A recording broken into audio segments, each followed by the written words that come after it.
Breaking news, Habs Nation.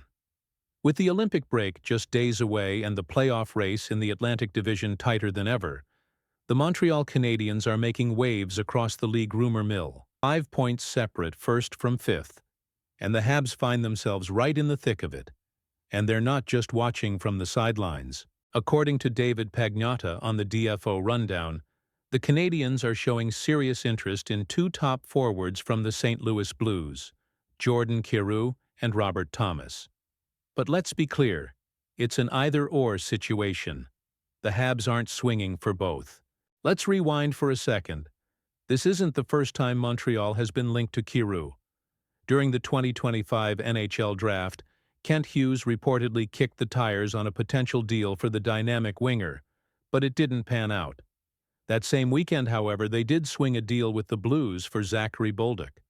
Now, with the Blues 10 points out of a playoff spot and open for business, the Canadiens could come knocking again.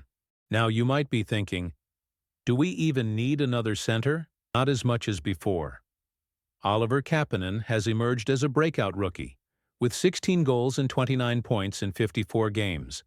Second in rookie goals, fifth in points league-wide. Slotted between Slavkovsky and Demidov, the 22-year-old Finn is thriving. And with blue-chip prospect Michael Hagee also waiting in the wings, the need down the middle has softened. But where Montreal still has a glaring hole? The top line.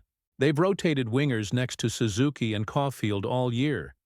Slav was there briefly before anchoring the second line with Kapanen. Bolduc had a crack but didn't stick.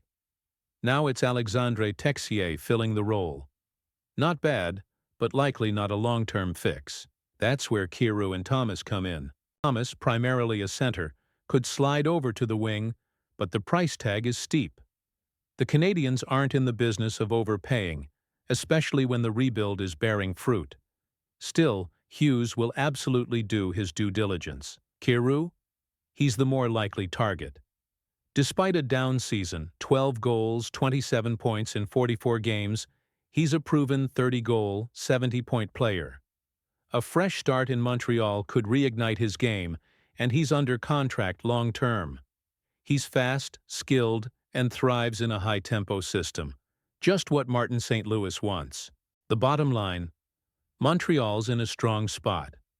With a deep prospect pool and no need to rush, they can afford to be patient. If the right deal comes, they'll strike. If not, they'll stay the course. Either way, the Canadiens are no longer just rebuilding, they're building something dangerous. Stay locked in with Habs News Hub for the latest as the trade deadline heats up. Go Habs!